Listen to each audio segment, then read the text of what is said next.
Welcome to Christian Truth in our series, God's Medicine. This is episode 3, part 2, the basics, part 2.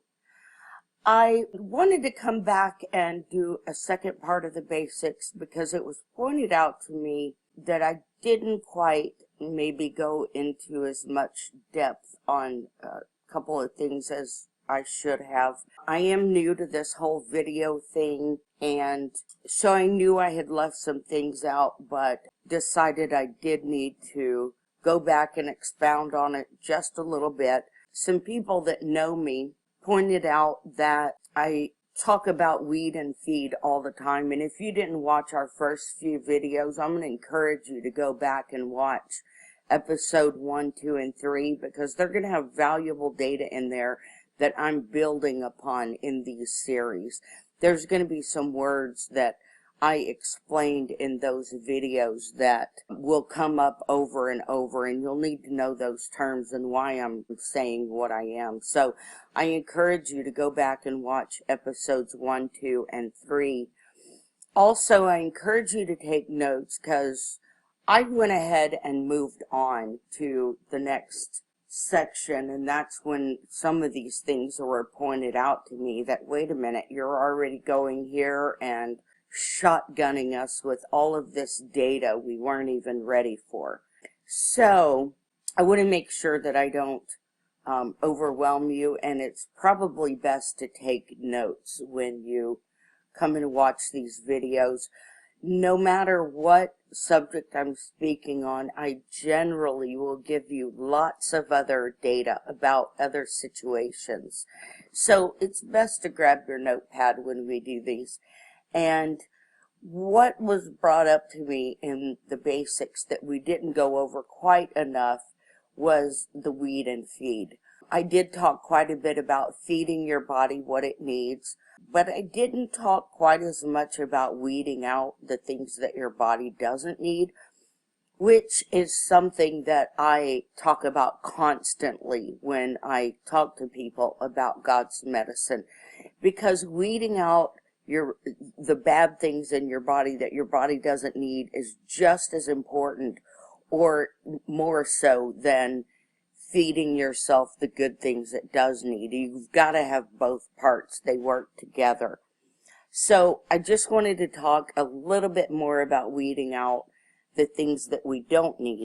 And one of those things that we don't need, I put in a category of bugs. When I talk about parasites, I'm talking about bacteria, fungus, parasites, viruses, mycoplasmas, toxoplasmas, the whole gamut. I just throw them all together under the title of bugs. And 25 years ago, I was telling friends and family that these cluster diseases, cancer, autism, lupus, chronic fatigue, fibromyalgia, Alzheimer's, all of that is bugs. And people thought I was crazy until around, I think it was 2000, 2001, when it came out in the news that cervical cancer was caused by HPV, which is a virus. And my husband at the time turned and looked at me, his jaw hit the floor, his eyes were as big as quarters, and I said, I told you that. And he said, I'm shocked, how did you know? And I said, it just makes sense. It just makes sense.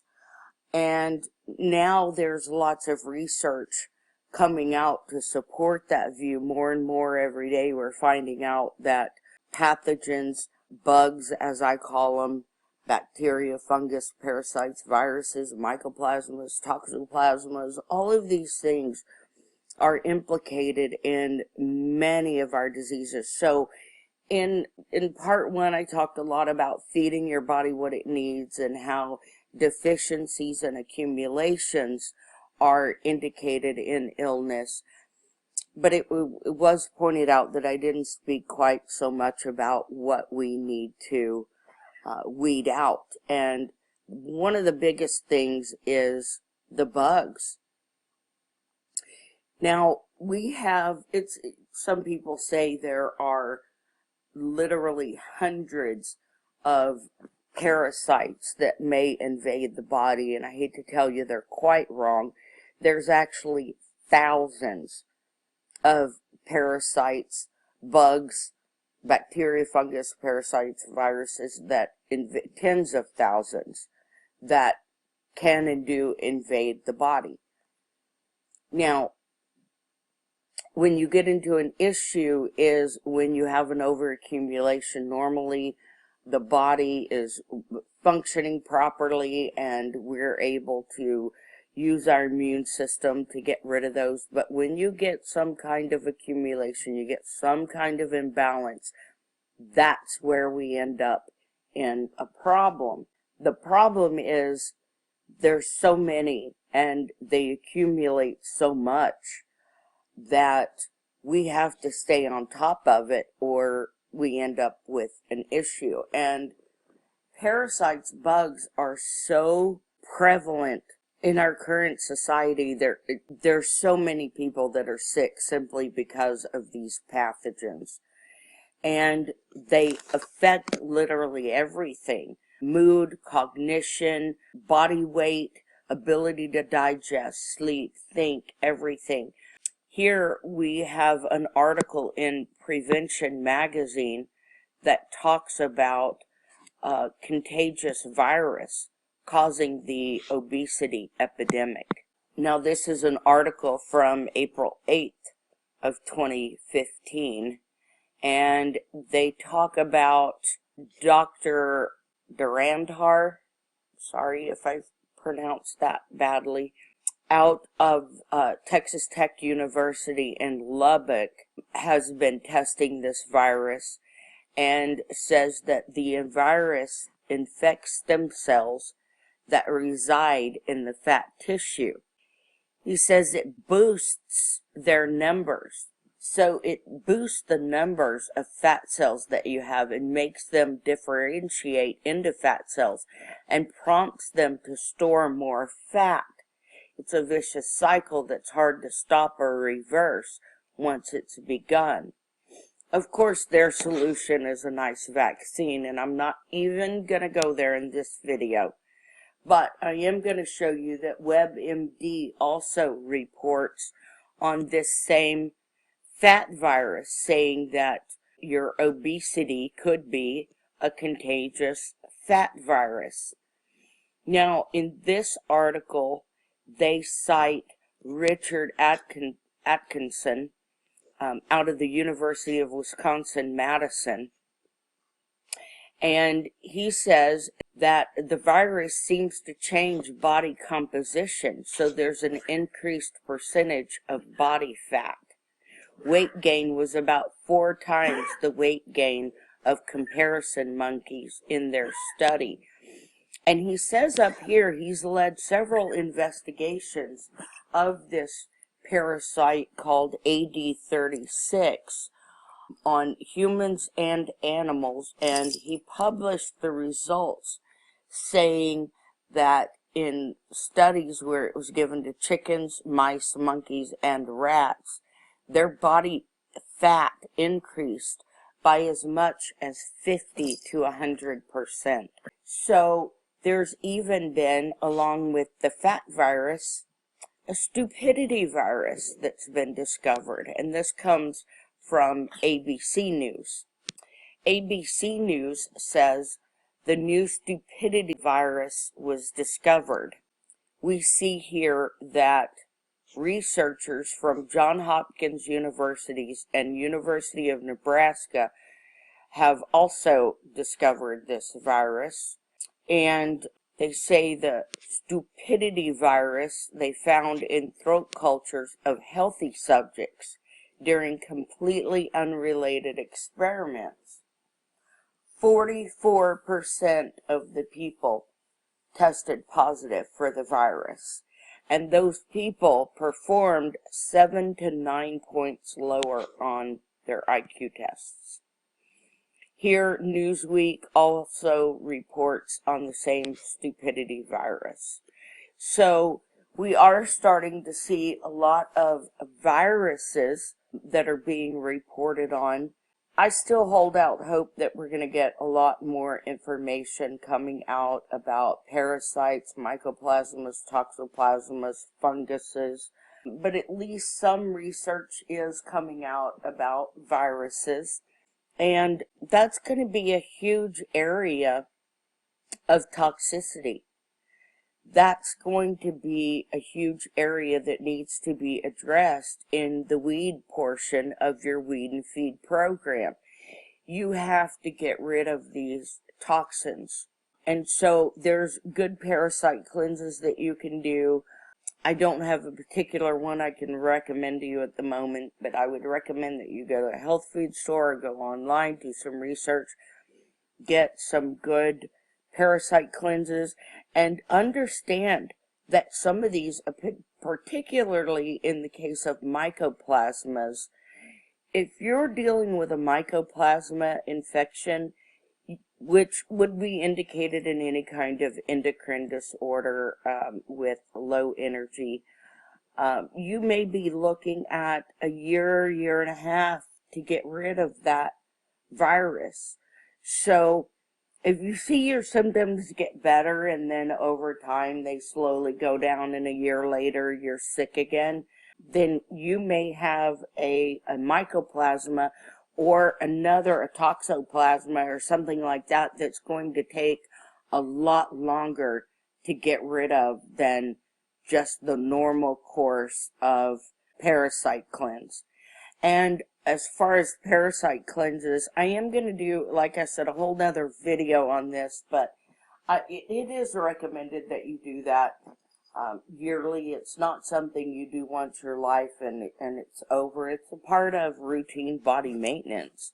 Now, the other part of weeding out things is chemicals. A Google search shows us in chemistry.com that the EPA defines a toxic chemical as any substance which may be harmful to the environment or hazardous to your health if inhaled, ingested, or absorbed through the skin. And we all know that. We all know we're exposed to toxic chemicals. But what you may not know is the level of that exposure. And I do suggest that you do a little bit of research on it. We will be discussing it as well in upcoming issues as we get into other health subjects, and also talk more on the subject of toxicity as we go through, because it affects everything. We will be talking more about this as we go along, but you need to understand that it's probably a lot more prevalent than you have ever thought. So I do recommend that you do some research on that, because it's almost impossible to get away from chemical exposure. At this point in time, we have it in our food, we have it in our water, we have it in the air we breathe. And if you watched my other videos, you'll see where I talked about that just a little bit, and we will get into it a lot more, but we have a lot in the air we breathe, the food we eat, the water we drink, and it's just almost impossible to get away from. When we get exposed to these toxic chemicals, it makes whatever parasitic or bug invasion you have going on much, much worse. And what happens when these toxic chemicals get in the body? They affect the lungs, they affect the stomach, the digestive tract, the lymph system. I mean, there's hardly anything in the body that they don't affect. The brain, it would be like putting sugar in the gas tank of your car. Your car's not going to run very well with sugar in the gas tank. And it's the same with the body, with all of these heavy chemicals. Now, I just want to mention real quick, because I am still trying to keep these videos short, what's the solution to it? And like I said, we'll be getting into it more later. But basically, it goes back to Grandma's old advice and spring cleaning. Back in the day, and I mentioned this earlier, back in the day, everybody used to do a homemade parasite cleanse every year, when they would cleanse out their bodies, and a lot of them used cream of tartar and or polk salad, different things like that. But Grandma's old recipes for doing spring cleaning, not only on the house, but on the body, were apparently very effective because our grandparents were a lot hardier stock than a lot of us these days, and I thoroughly believe it's because of the good food they were eating. So they were doing the feed part right, but they were also weeding. They were weeding their system every year. It was spring cleaning time. And so once again, Grandma's wisdom proves true. God's medicine proves superior over any sorcery. And so, again, we want to try to stay away from that sorcery. And if you don't understand what I'm talking about, you need to go back and watch my previous videos, because that's where you're going to find out what we're talking about here. And as well as some other things that we're going to be expounding upon very soon. So, I just wanted to mention these few things and encourage you to have your notepad when we continue along this journey. There'll be lots of things you want to make notes on, and I do tend to give out a lot of information about a lot of different subjects. So just because you don't have a particular health problem that I may be speaking on that day doesn't mean that you won't find your answer there. So I encourage you to watch all the videos. There's lots of good data in there for you and your family. We hope that you're able to use this data to a good end and conclusion. If you have any questions, leave them in the comments below and we'll be happy to answer any of your questions. And we hope you continue to join us along this journey as we go further and further into God's medicines and the ways that we can heal our body without sorcery. And we want to ask you to please like, subscribe, and share. That is how we grow. And we appreciate you watching and can't wait till our next video. Thanks so much.